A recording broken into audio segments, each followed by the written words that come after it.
Muy buenos días.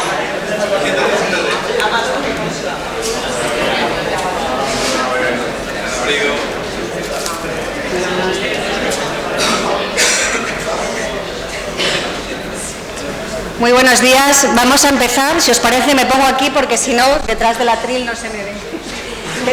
Así que nada, bueno, pues muchas gracias a todos por acompañarnos en esta jornada que hace cierto tiempo que no organizamos en Madrid y nada, bueno, pues yo lo que quería contaros es que hace mucho tiempo que los ganaderos no se sienten identificados con la imagen que se da de su producción y de su producto en los medios, tanto en redes sociales como en televisión, y no seremos probablemente los primeros, no somos los primeros ni seremos los últimos en tratar de cambiar esa visión.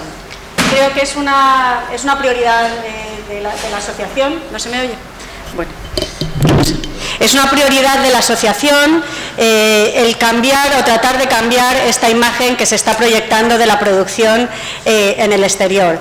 Creo que es importante cambiarla en los medios, así como en los centros de formación. Es muy importante que entre todos seamos capaces de trasladar que este es un sector que está implicado con el bienestar animal, que está implicado con el cambio climático, que está innovando y que está haciendo las cosas de una manera muy diferente a la realidad que se está queriendo transmitir en los medios.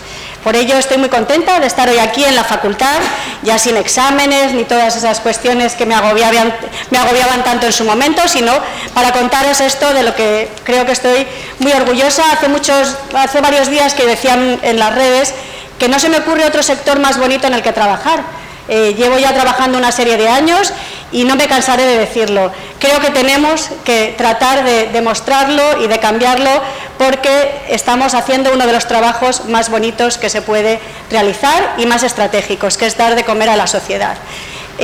Quisiera agradeceros a todos vuestra presencia, a nuestro sponsor principal, MSD, a nuestros sponsors Bel Energía, CaixaBank, IPRA, Betia, a los colaboradores de la jornada, como son Provacuno, Borbía, Degeus y Fileo Lesafre, a ayudarnos a haber montado esta jornada. Ahora doy la palabra a Ana Belén Casado, que es responsable de marketing de rumiantes en MSD. Ana. Gracias, Matilde. Bueno, gracias a todos por venir, por la asistencia. Gracias a Soprobar por organizar siempre unas jornadas súper interesantes y que generan expectación. Trabajan para desarrollar el sector y nosotros queremos desarrollarlo con ellos y por eso somos su patrocinador principal. Sabéis que MSD es un laboratorio farmacéutico que desarrolla soluciones, productos farmacéuticos, biológicos, tratamientos, soluciones técnicas. Ahora estamos trabajando en identificación y bueno, pues sin más, doy paso a que empiece la jornada y nada, que salga bien. Muchas gracias, Ana.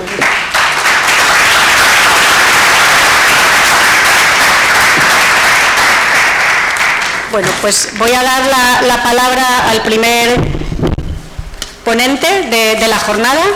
Vamos a poner la presentación. Sí, ahora se lo pedimos, sí.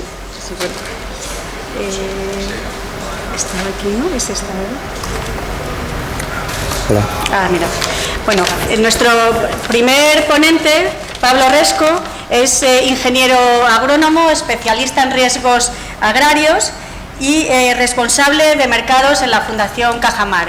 Y hoy va a tratar de trasladarnos una situación del sector de vacuna de carne, tanto a nivel mundial y a nivel europeo, para tratar de poner en contexto la jornada de todo lo que vamos a hablar posteriormente.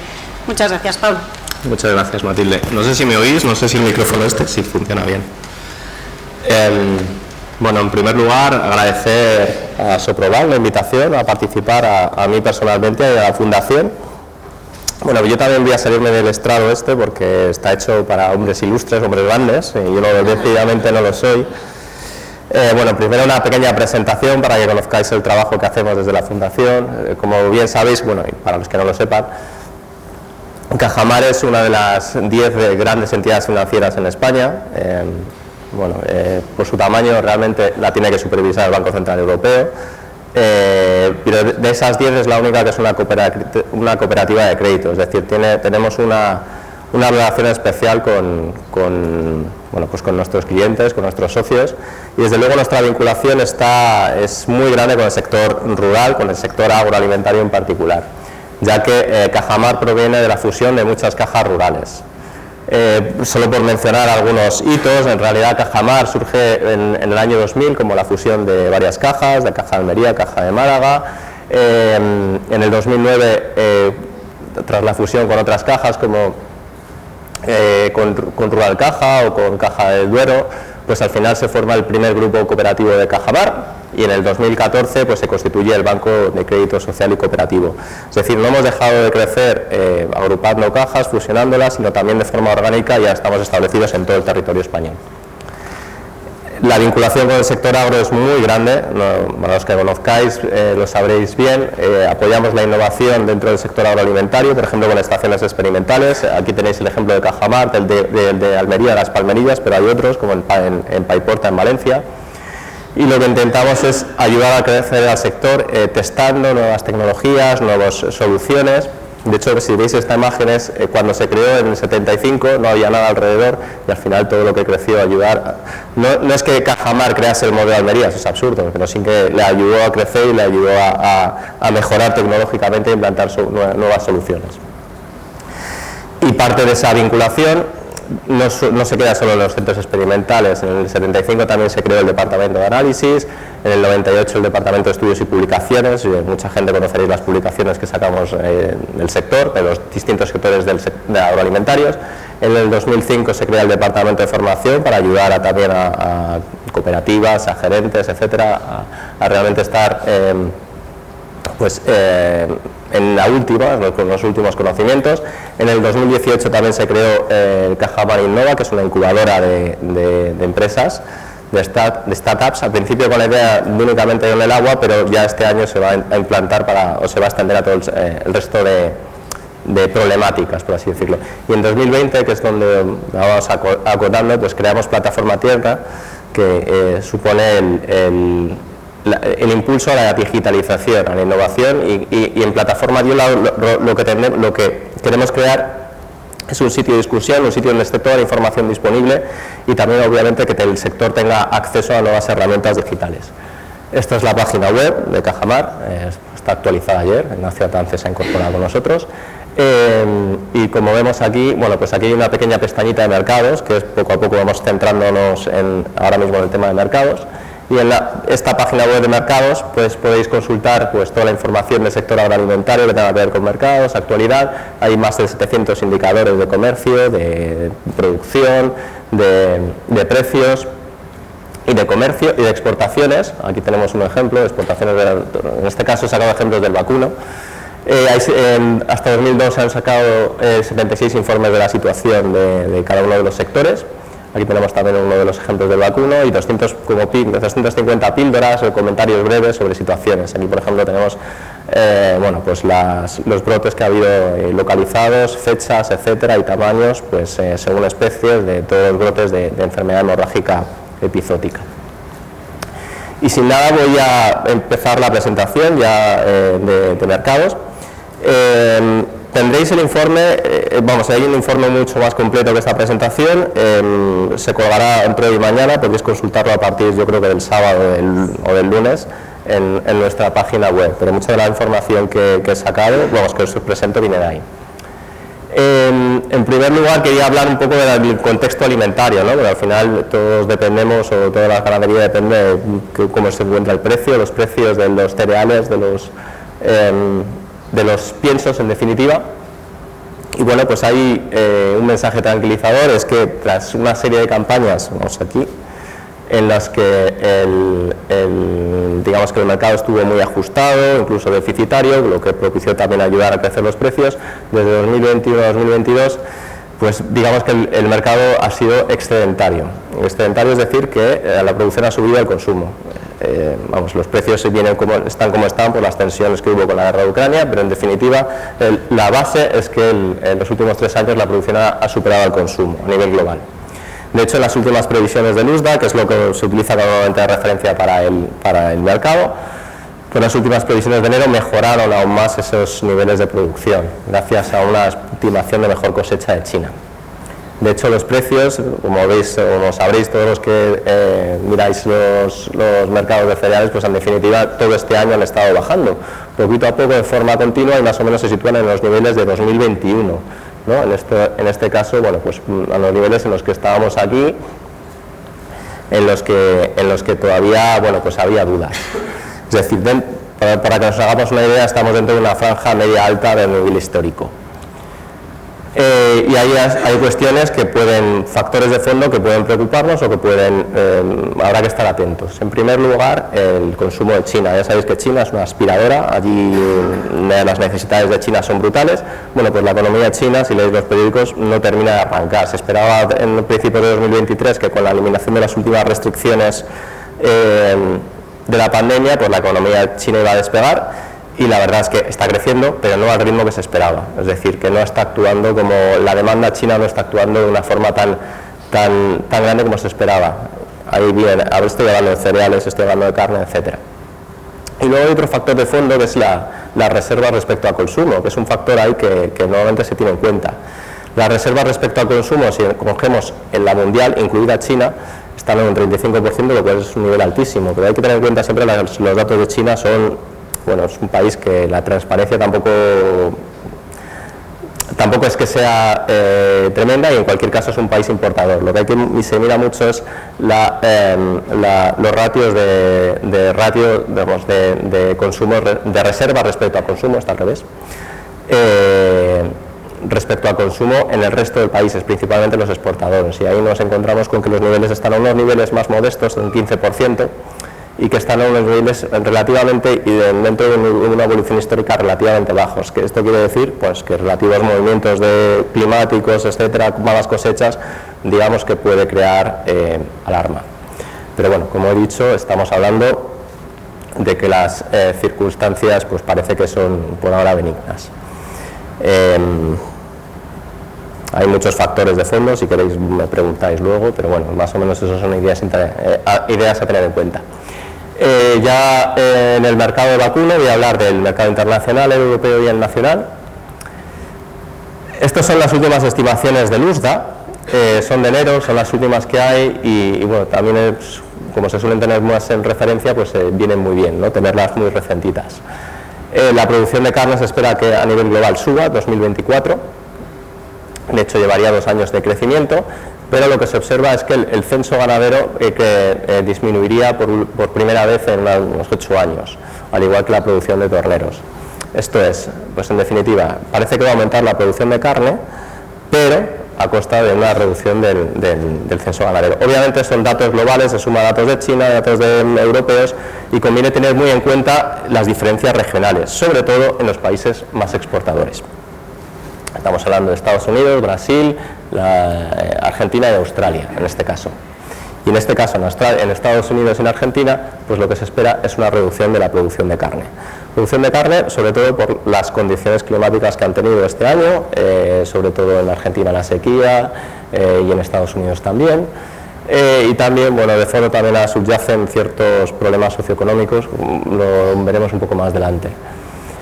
Obviamente va a decrecer la producción de carne y va a disminuir el censo ganadero en esos 2 países. Y en verde, pues Brasil y Australia, que serían los grandes beneficiados. Había matices. En ambos va a crecer la producción de carne, un 3% en Brasil, en Australia un 6%. En Australia, los 2 años anteriores fueron muy buenos climáticamente, las lluvias, cosechas récord, pastos, digamos que les ha beneficiado enormemente. Este año que viene el Niño, bueno, pues las condiciones climáticas han sido un poco peores, pero no todo lo problemáticas que pudieran haber sido.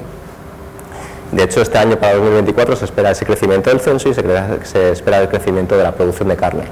En Brasil las circunstancias serían distintas, se espera la producción de carne pero que disminuya algo el censo. Hay preocupación, o empieza a haber preocupación con el clima en muchas zonas de Brasil, Amazonas, Mato Grosso, las zonas productoras agrícolas por excelencia, ¿no? Y bueno, son factores que habrá que tener en cuenta, que habrá que estudiar para la producción. De hecho, estos factores se están trasladando a los precios, o se llevan trasladando los precios en todo este año. Si vemos los precios en Argentina y en Estados Unidos, pues bueno, vamos a ir por partes. Estos son los precios de los grandes exportadores. En el caso de Argentina vemos que ha disminuido, a pesar de que ha disminuido la producción, pero es que el consumo interno ha caído, está cayendo en barrena. Las crisis que vemos todo el rato de inflación que está atravesando el país, pues ha hundido el consumo interno, con lo cual queda mucha producción para la exportación. De hecho, va a aumentar las exportaciones. Estados Unidos no va a aumentar las exportaciones, va a decrecerlas. De hecho, bueno, pues si vemos es que esta diferencia de precio entre enero de 2023 y enero de 2024 es que los precios han aumentado.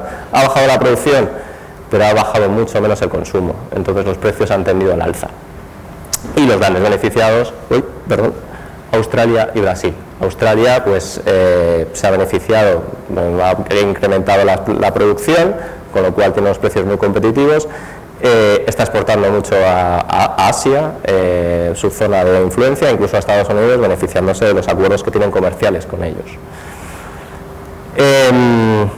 Y también, obviamente, a partir de ahora habrá que tener en cuenta las dificultades que puedan surgir de los estrechos, es decir, la crisis de Suez, la crisis de Panamá, que está también retardando esas exportaciones que puedan surgir de Brasil también hacia otros, hacia China o hacia Estados Unidos. En el caso de Brasil, pues obviamente el incremento de la producción pues está bajando precios. A ver, estas diferencias, digamos que el gap, el hueco que hay entre ambas priorizaciones es amplio, y lo lógico es que a medida que el comercio fluya, pues digamos que haya cierta convergencia. Y pues ya entramos de lleno con la Unión Europea. Bueno, estas son las estimaciones, la variación de estimaciones respecto a 2023 de varios factores: la producción, las importaciones, exportaciones y el consumo. Hay dos tipos de estimaciones, las de la Comisión Europea y las del USDA. Ambos son de distintas épocas, de octubre, y las del USDA, las más recientes, de enero.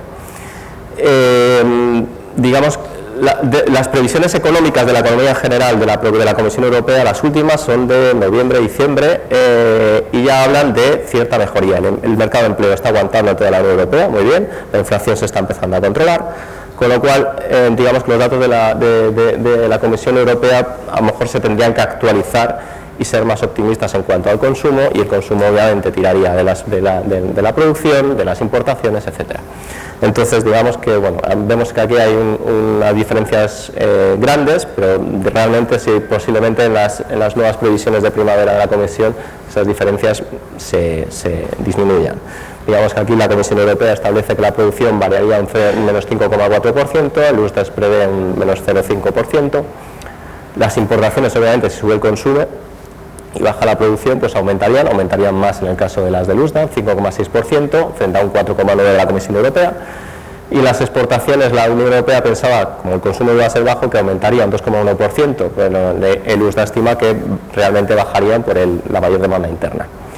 Y en cuanto al consumo, pues veremos la diferencia. El consumo podría bajar, según la Comisión Europea, podría llegar a aumentar ligeramente, vamos, un 0,2% se estabilizaría según el USDA. Y en cuanto, bueno, pues estas son esta es la evolución del precio de la carne, es una media de todos los países, de todos los tipos de carne, bueno, es una media al final, una representativa, ¿no? Pero es casi más importante ver la tendencia que el número, ¿no? Y es cierto que estamos en, bueno, digamos que hay que tener en cuenta la escala, ¿no? Muchas veces, porque vemos una gráfica y nos asustamos, parece que hay grandes variaciones, pero aquí empieza en 440, ya aviso, pero se ve más claramente.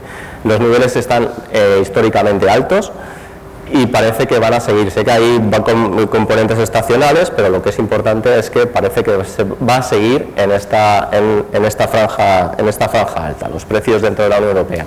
Los de España están ahí, pero bueno, yo creo que lo veremos mejor en la siguiente diapositiva. Y aquí lo que comparamos es el precio medio de ternera y pienso de cebo en España.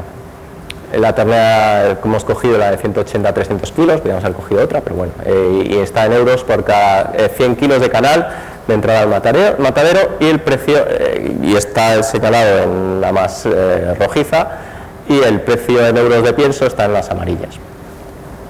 Bueno, aquí vemos la evolución de 2018 a 2024, todo lo que ha pasado con la cotización de la carne, bueno, pues cómo bajó el precio de la carne por la caída por el COVID, la caída de la hostelería, cómo el precio se mantuvo y cómo empezó a crecer una vez que se eliminaron las restricciones, pilló a trasmano la oferta y empezó a crecer. Y bueno, se mantienen estos niveles que como os decía antes, son una franja pues históricamente pues bastante alta. De hecho, con visos a que pueda mantenerse incluso, bueno, pues incluso crecer momentáneamente, o sea, no hay una tendencia bajista para nada. Y luego está el pienso.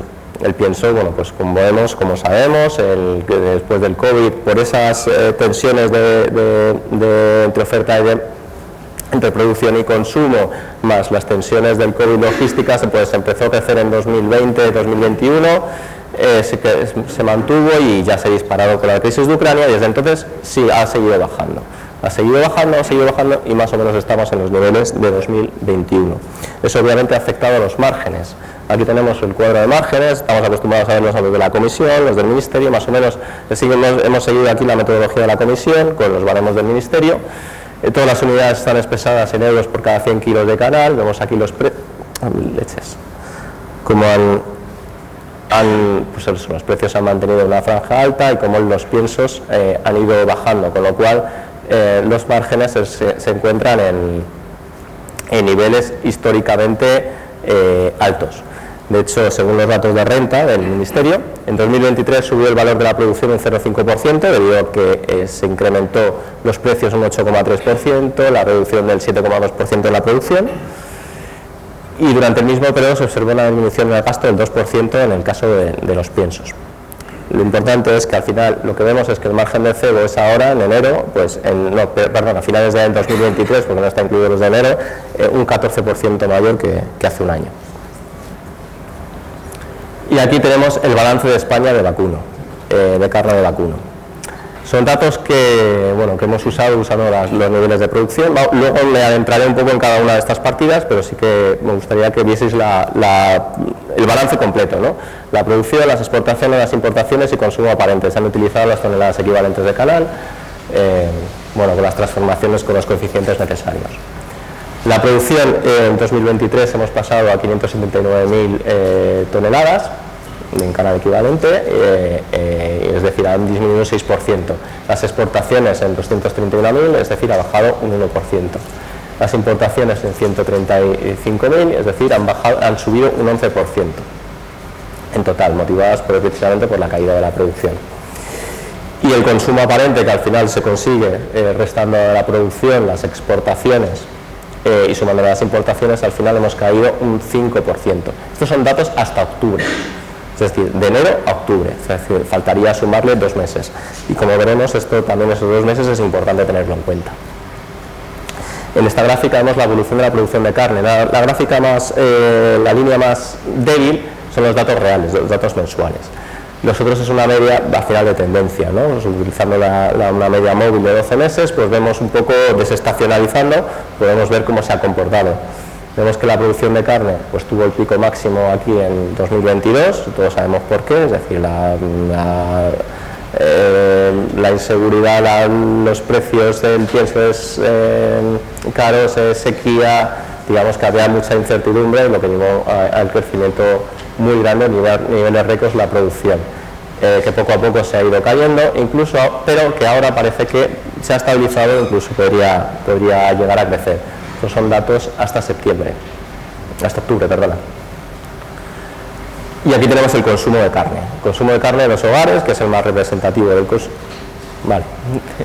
Que es el más representativo, y vemos aquí como el pico de pandemia y cómo parece que se ha estabilizado en 2023. El consumo parece que se ha estabilizado, incluso que crece ligeramente, pero sigue siendo un 20% inferior. Y aquí tenemos el volumen de gasto que ha caído, pero ha vuelto a caer, ha vuelto a subir, ya que el consumo parece que está cayendo, los precios son más altos, obviamente, y ahora es un 7% inferior al de 2019, perdón, antes de la pandemia. Y aquí tenemos el volumen de comercio exterior. Vemos como pues la caída del consumo, el incremento de la producción en 2022, pues digamos que fueron las exportaciones las que consiguieron mantener el precio en unos niveles altos. Las exportaciones han seguido creciendo, se han estabilizado ya en 2023. Incluso en los últimos meses, que es hasta noviembre, parece que bajan. Las importaciones han seguido subiendo. De hecho, bueno, pues el balance en volumen, estamos hablando, parece que estaba a niveles máximos en 2022-2023 y parece que va ligeramente a la baja, debido, bueno, parece que el consumo va tirando. Y en cuanto a las exportaciones, los destinos principales obviamente han sido los países de nuestro entorno. En el caso de la carne, sobre todo Portugal, y en el caso de animales vivos, sobre todo Marruecos. No he puesto aquí la gráfica, pero vamos, pues al final la sequía ha incrementado la demanda en estos países y pues por proximidad y al final facilidades, pues al final el mercado pues, ha visto que se pagaba mejor allí. De otros destinos como Indonesia, pues al final pueden sufrir o el resto de Alemania pues más competencia, etcétera, y digamos que han disminuido considerablemente. Otros factores a tener en cuenta, estamos hablando sobre todo consumo, oferta, demanda, pero obviamente la sequía, si mejoran las condiciones climáticas, al final va a hacer que los costos de las exportaciones sean menores y que se incremente la población, la producción. El acuerdo Mercosur y el reglamento de deforestación, bueno, pues si hemos abierto los periódicos ayer y hoy, vemos que el acuerdo de Mercosur parece que al menos por ahora está muerto. Sí que el reglamento de deforestación está en vivo, hay mucha polémica. Cuando se empiece a implementar, bueno, pues en el caso de la soja no parece que vaya a afectar para mucho a Europa, ya que la mayor parte que se importa de Brasil no proviene de esas zonas. Pero sí que en el caso de un hipotético futuro se aprobase el acuerdo con Mercosur, sí que afectaría al ganado vacuno, ya que el 57% de la deforestación proviene de la ganadería en Brasil. Y luego la legislación de bienestar animal, que se aprobó el reglamento en diciembre, no lo sabemos. No sabemos por el momento que estamos actualmente por la legislación, las elecciones en Europa, cómo va a quedar, si se va a aprobar, si se va a parar la agenda. Pero por ahora está el borrador de transporte, que va a afectar sobre todo a los animales que van a matadero.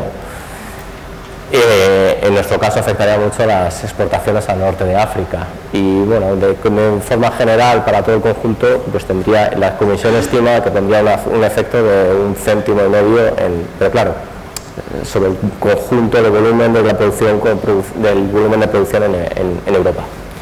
Y nada, bueno, pues las conclusiones, ya voy a cabo y creo que voy justo de tiempo.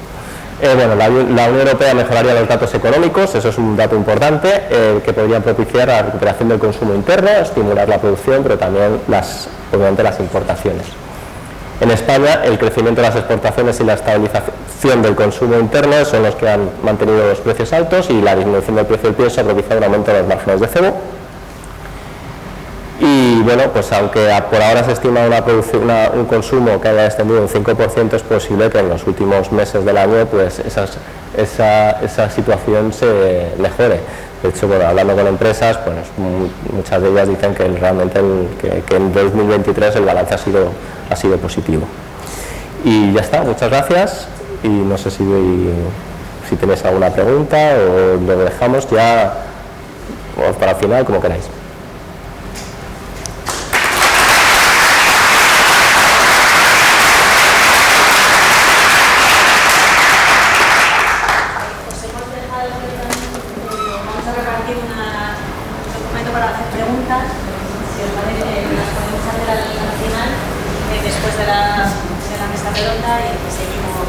Muy bien.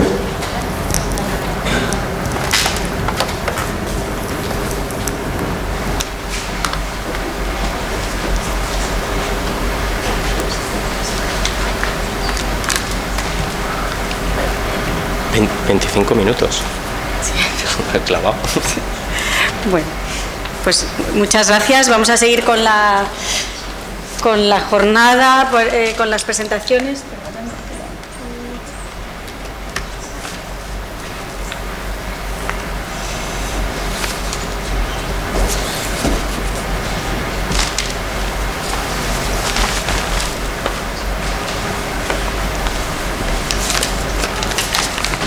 Muchas gracias. Pues doy la palabra a Carolina Tejero, que es técnico veterinario de vacuno en MSD, y a Paco López Belmonte, director técnico de Azasa, para que nos hablen, bueno, nos presenten una nueva manera de trabajar en granjas de vacuno que creo que puede ser muy interesante para lo que comentaremos también posteriormente. Sí. Estaríamos a lo mejor 2 micrófonos porque vamos a hacer un poco... Pues yo creo que mejor moverse, ¿no?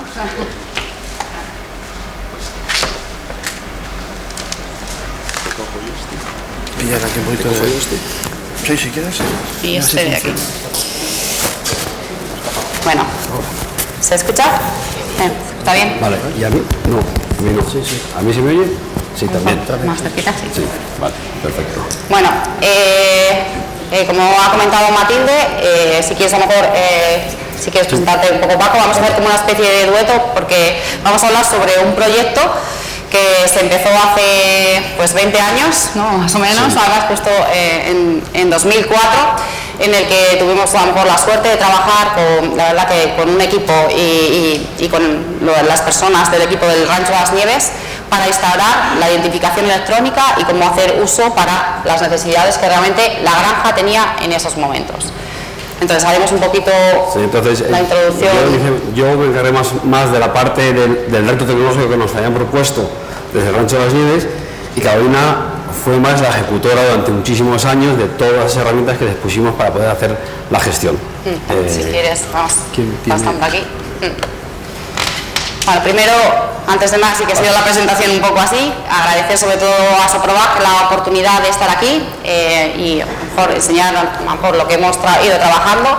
Yo, para mí es un honor también estar aquí, estudié en esta facultad y normalmente siempre estaba ahí sentada, y la verdad que la evolución, y sobre todo, bueno, quería agradecer también a los profesores de la facultad, tenemos uno aquí, a Juan Vicente, por darnos esa pasión por trabajar en este sector. Muchos de nosotros, estudiando en Madrid, pues estábamos abocados a trabajar en pequeños animales, y la verdad que la pasión que nos transmitieron, las ganas de trabajar, yo, para mí fue totalmente espectacular, y desde el inicio comenzamos aquí haciendo prácticas con ellos, aprendiendo con ellos, y llevamos pues eso, más de 20 años trabajando en el sector. O sea que los que estéis aquí, la verdad que es una parte del sector que muchas veces está un poquito mal vista, pero realmente es muy gratificante, y ya no solo dices damos de comer a las personas, pero también cuidamos y damos bienestar a todos estos animales, a los animales de producción.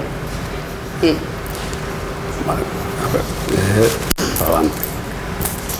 Vale, bueno, pues primero muchas gracias por poder presentaros, como decía Carolina, el proyecto del Rancho de las Nieves. Además, en un momento en el que se acaba de aprobar un Real Decreto donde la identificación electrónica va a formar parte ya de la identificación de ganado bovino a partir de este año.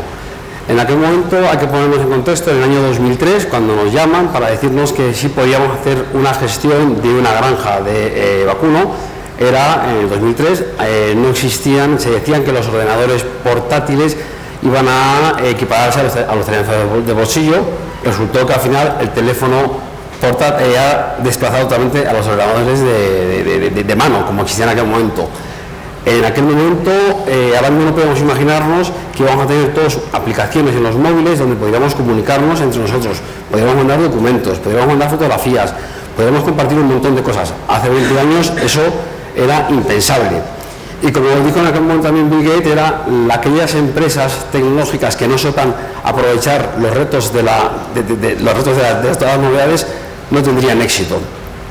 Entonces, en aquel momento nos dijeron, bueno, os planteamos un rancho que será un lugar donde iremos a retirar animales en la casa de los ganaderos, los tomaremos prestados, nos los llevaremos a un espacio, los criaremos y los devolveremos al cabo de 2 años.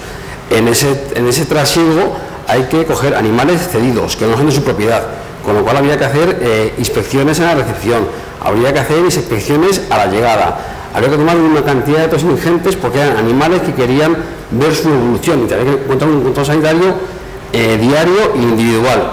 Y con esa cantidad de ingente datos había que volcarlos a un ordenador para que un equipo veterinario pudiera analizar toda esa información que se recibía. ¿Qué hicimos? Lo que sí teníamos claro es que teníamos cortales electrónicos. Llevábamos ya más de 10 años, desde el 98 o 95, desarrollando electrónica para ganadería.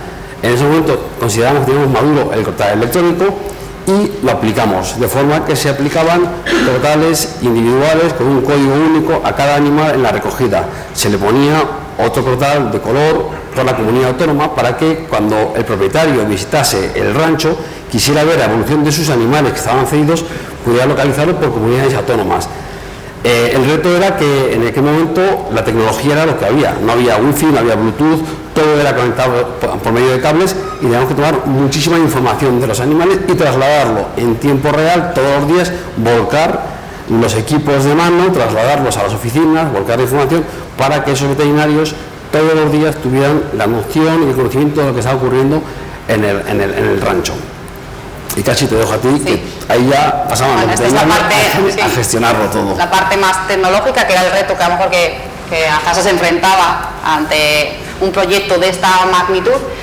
Entonces ellos empezaron a trabajar en 2004, yo empecé a trabajar en la granja en 2005 y lo que más me sorprendió, yo venía a hacer clínica, reproducción en Galicia. Y de repente me encuentro en una granja en la que las principales tareas que tenía, yo pensaba, pues siempre nos hemos dedicado mucho más, ¿no? Prevención, control de enfermedades, ese era como era mi foco. Encima era un centro en el que venían muchos animales de muchos orígenes diferentes, que os sucede también, ¿no?, a la mayoría de vosotros, de manera continua, teníamos entradas continuas, movimientos continuos, y para mí lo que yo pensaba dentro de mi cabeza era que la parte más importante dentro del trabajo que iba a realizar era el control de la parte sanitaria. Y cuando llegué, pues realmente teníamos todo protocolizado y entonces teníamos todas las tareas que teníamos que hacer semanalmente. Y si veis el peso, a lo mejor de las tareas de prevención y control, realmente si las comparamos con movimientos, pesajes y recepción de ternera, realmente esta era la parte más importante del trabajo que empezamos a realizar allí. Es verdad, el control de cómo vienen los animales de los diferentes orígenes, como puede pasar a vosotros, y luego también, ¿no?, el tránsito de animales y la toma de datos de pesos de estos animales. Para mí fue como un cambio total de forma de trabajar y forma de ver el sector, cómo iba evolucionando hacia otra cosa, cómo iban evolucionando las granjas de grandes dimensiones que realmente trabajaban con datos. También una cosa importante es que, de las que más me sorprendió, es que empezaba a haber más gente en las oficinas que realmente a lo mejor trabajando fuera en el campo, haciendo todos los trabajos de movimientos de animales, ¿no?, todos los tratamientos, la alimentación. Había en proporción más gente dentro de la oficina, claro, porque la parte de datos... Porque empezasteis a gestionar, ¿qué volumen de animales teníais gestionando? Sí, yo entré con 2.000, 2.500 animales. Y a día de hoy se están gestionando... 8.200. Pero todos los días se movían los animales por sombras, por zonas, los que llegaban, y había que saber, cada animal, era un individuo, y teníamos que saber dónde estaba cada uno y qué le sucedía a cada uno. Para ponernos todos los reportes, porque sí que al final, como ha explicado Paco, el animal no es propiedad del rancho, sigue siendo propiedad del ganadero, o sea que tiene acceso a todos sus datos durante todo el periodo que está en la granja. Entonces, para empezar un poco claro el esquema, pues lo primero que tuvimos que empezar a trabajar es conocer muy bien los movimientos que se hacían, los flujos de animales de entradas y en cada una de las etapas cómo se movían los animales. Trabajábamos con equipos de trabajo que venían con nosotros, a lo mejor con los técnicos, y les teníamos que enseñar cómo hacer los pesajes, ¿no?, cómo conectar los cables, ¿no?, para que no hubiera ningún error, los errores individuales, que ningún animal pasara sin pesarse, sin haber estado bajo control. Y también los puntos críticos, pues sobre todo de gestión de animales. Sabéis, cuando se mueven muchos animales de manera continua, pues hay más riesgos de accidentes, hay más riesgo de otras cosas. Pues controlar toda esa parte para nosotros fue un gran reto para poder hacer un movimiento que era semanal, continuo, para tener toda esta información. Claro, en aquel momento no había wifi, no había bluetooth, como os dije, entonces tuvimos que crear esas maletas que cuando llegaban a casa del ganadero, el transportista cogía un ternero, tenía que hacer una inspección en la recogida, en datos sanitarios, se analizaban ojos, morros, patas, cuerpo, en general una inspección del animal. Se le hacía un manifiesto en ese momento en el camión para que él firmase en qué estado se retiraba el animal, porque era una cesión. Pero luego, a la llegada al rancho, había otra inspección en recepción, por si el transporte de animal había sufrido algún tipo de daño, también declararlo. Todo esto era a través de un chip que se le ponía en la llegada a casa del ganadero. Me la pasa la siguiente diapositiva. Entonces, aquí veíamos la recepción. En la recepción es cuando se hacía el peso. En casa de ganadero solamente se recogía el animal, aquí se pesaban nada más llegar, se pasaban unas cuarentenas, pero todo era a través de lectores conectados por medio de cables, sí, mira, porque no teníamos... Estas están en las más antiguas. Sí, la del medio vemos un ganadero con un lector conectado a una petaca, que era la que mandaba la batería y de una manera inalámbrica a un ordenador, a un lector de mano, la información. A día de hoy eso ya es impensable, ya es todo mucho más tecnológico. Claro, nosotros la parte muy importante era el trabajo de entrada de los animales, tanto para identificarlos correctamente, o sea que siempre había una persona encargada de, estaba haciendo con nosotros la recepción, que metía todos los datos. Explicaba Paco, ¿no?, que cada área tiene una coloración diferente, para que los que venían de Galicia eran de color azul, Castilla-La Mancha era para nosotros también poder identificar, cada ganadero tenía un número, o sea que la complejidad del número de clientes y del volumen de tránsito de entradas era muy importante. Y sí que la parte de control, aquí el pesaje, o sea que se hacía pesaje y también se medía la altura, y el control sanitario. Yo creo que esta parte podemos asemejarla bastante a la parte de entradas que hacéis vosotros a lo mejor, ¿no?, de los cebaderos de manera continua, que yo creo que es una parte que aprendí mucho, la importancia de clasificar bien los animales, tenerlos bien identificados y poner protocolos específicos para los animales en función de cómo lleguen. Incluso vosotros no trabajáis con animales mucho más sensibles, a lo mejor que hembras de recría que se cuidan mucho más. Y aquí uno de los datos que nos pidieron era, como era una cesión, un dato que tomaban era el origen del animal, qué situación tenía en esa granja para hacer la devolución igual, con lo cual había una última parte que era la sociabilización del animal, es decir, si el animal estaba estabulado, aquí vivía en libertad con otros individuos, pero había que devolverlo también con esa educación de estabulación, porque al final su destino iba a ser ese, con lo cual eran datos que se iban tomando pero a tiempo real y quedaban en un histórico de cada animal, porque al final de su etapa había que saber de dónde venía, cómo vino y cómo lo tengo que devolver. Vale, la siguiente a lo mejor parte, que también era parte de la tecnología y de la inversión que se tuvo que realizar, fue las básculas, que sí que también fue un reto, ¿no?, de realmente cómo podemos manejar tantos animales que teníamos que a lo mejor que pesar diariamente, tanto en las entradas como a lo mejor en los destetes, y luego las diferentes etapas que se hacían. Se hacían 7 pesajes durante todo el periodo que estaba, que los animales entraban más o menos con 15 días de vida y se marchaban con unos 22 meses de edad. Entonces esto sí que fue una parte bastante importante del diseño también, ¿no?, de cómo hacer el trabajo con las básculas. El pesaje se quería individual, porque sí, los datos se querían para cada animal, y cómo agilizarlo dentro de las mangas de manejo que teníamos, ¿no?, cómo poder agilizar los movimientos y las personas que se dedicaban a ello tener el conocimiento para hacerlo de una manera ágil. O sea que es un peso muy grande dentro del trabajo de la granja, y yo sí lo que he aprendido es que con los años y con la evolución, ¿no?, de la parte tecnológica y un poco nosotros de conocer cómo adaptarlo a la granja, yo cuando llegué trabajaba muchas más horas que cuando me marché. Cuando llegué había 2.000 animales y cuando me marché había 8.200. O sea que quiere decir que esta parte de gestión y de organización bien del trabajo con la tecnología adicional es una de las partes más claves para poder tener este indicador. Y en aquel momento, claro, hace 20 años la tecnología era muy cara, lo que había era muy poco y muy caro. Entonces hubo que diseñar ese tipo de básculas, porque no se podían, lo ideal era haber puesto básculas por todo el rancho en las diferentes zonas para evitar el movimiento de los animales. Como no se podían mover los animales para que no se dañasen, se crearon equipos móviles que con un toro, estas básculas, en función del tamaño de los animales, tenían 2 o 3 sistemas diferentes de pesaje, en función del tamaño del animal, y se iban moviendo por toda la granja diariamente.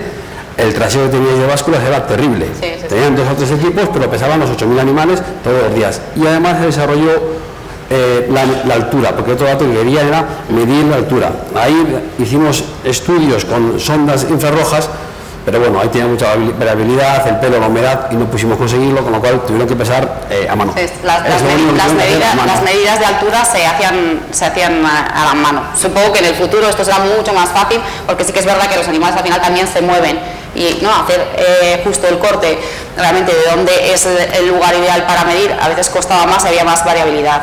Y ahí, por ejemplo, veis en el medio la báscula, y al lado de un pequeño lector. En aquel momento había que desconectarlo físicamente todos los días, llevarlo a la oficina, conectarlo a una cuna de descarga para que pasara a un ordenador para tener el dato. A día de hoy ya eso es impensable, ahora todo viaja, antes no viajaba. Sí, bueno, antes era como un caos, o sea que por eso era muy importante la formación de las personas que tenían que saber dónde tenían que enchufar, ¿no?, cada uno de los cables, que se hubieran leído correctamente todos los animales que pasaban, y después, claro, teníamos que ir con las PDAs y descargarlas en manual. Ahora dices, todo esto se hace a través de Wi-Fi, Bluetooth o millones de historia, formas. mismo que en aquel momento funcionó. Pero sí que a lo mejor una parte importante es toda la parte tecnológica, como proteger al final también, ¿no?, las cajas que se hicieron realmente para proteger todos los equipos, porque eran equipos que trabajaban todos los días.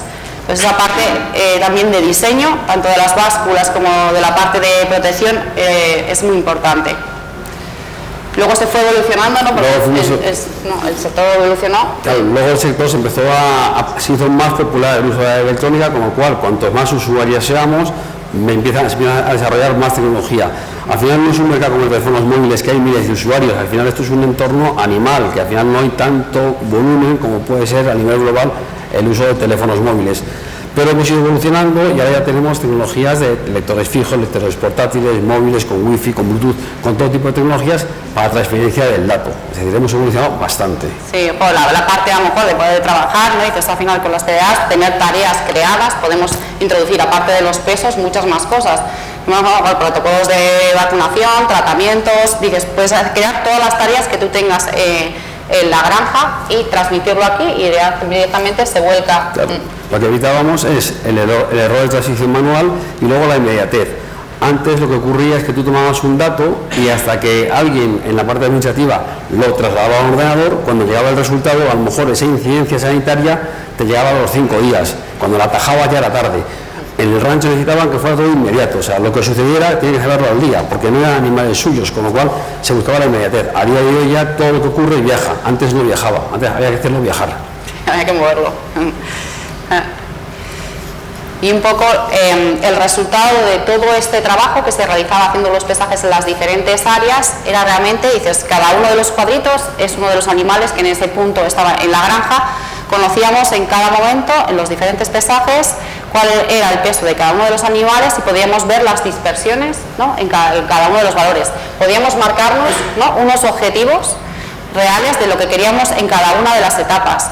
Porque al final el objetivo del rancho, claro, dices, llegan animales y queremos que lleguen, sean devueltos a la granja, preñados, con un peso, con una altura adecuada para que fueran grandes productores de leche cuando llegaran a la granja. Bueno, y el éxito, yo creo que del negocio ha sido perfecto. O sea, que te quiero decir, yo me marché con 8.200, ya podrían tener más, no crecen más porque no tienen espacio, pero tienen clientela que le gustaría entrar en este círculo.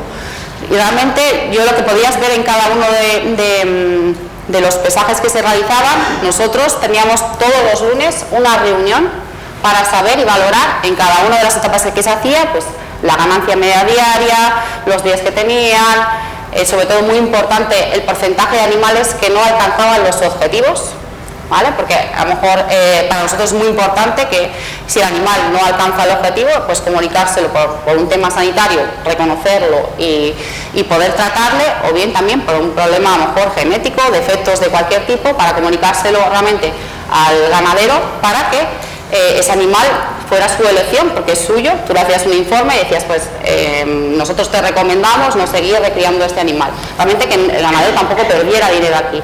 O sea que la parte de identificar los retrasos era una parte muy importante que se hacía simplemente a base de datos. O sea que si no hubiéramos tenido los datos individuales es mucho más difícil visualmente, puedes identificarlos, pero aquí ponías un parámetro, un peso mínimo que tenían que obtener por área, y cuando no lo cumplían ese animal se revisaba y se valoraba realmente si podía tener, ¿no? A lo mejor si era un tipo de enfermedad podía tener una solución, o realmente era mejor no seguir recriándole. Una parte de la aplicación, una parte importante fue la creación de alertas. O sea, se nos pusieron límites, del cual se tomaban datos, había mucha gente tomando datos, no sabían lo que tomaban pesos y los lanzaban a una aplicación. Y la aplicación tenía alertas. Cuando el equipo veterinario se reunía, lo primero que veía era lo que decía Carolina, sus alertas, porque ellos iban alertas móviles, podían ir moviéndolas en función de las necesidades de cada momento y de cada tamaño del rebaño que estaban gestionando. Aquí se aprendió mucho porque, bueno, hay muchos estudios que dicen, ¿no?, cómo deben de crecer realmente la recría, las diferentes etapas, pero este conocimiento, ¿no?, de semana a semana, tocando a lo mejor los puntos más importantes, que al final son el negocio y el negocio del ternero de cebo es igual, ¿no?, de los kilogramos de peso que tenían, la parte de consumo de alimentación y la parte de salud, o sea que se valoraban realmente semana a semana para tomar decisiones lo más rápidas posibles. Yo creo que hicieron una combinación perfecta y en su momento novedosa. Esto lo habíamos visto en las granjas de vacas de leche, pero a lo mejor en la recría no se veía de una forma continua que se tuviera una modificación del peso y también del control de los consumos, ¿no?, de 10 parámetros tan importantes, ¿no?, como las eficiencias de conversión que vosotros tenéis, ¿no?, los euros por kilogramo de peso repuesto, eran valores que no se tenían de manera continuada dentro de la recría, y el conocimiento de estos dos parámetros y la combinación de ellos permitía hacer cambios muy importantes a nivel de raciones, que muchas veces a lo mejor nosotros podíamos ver visualmente los animales, pero realmente con el dato era mucho más rápido.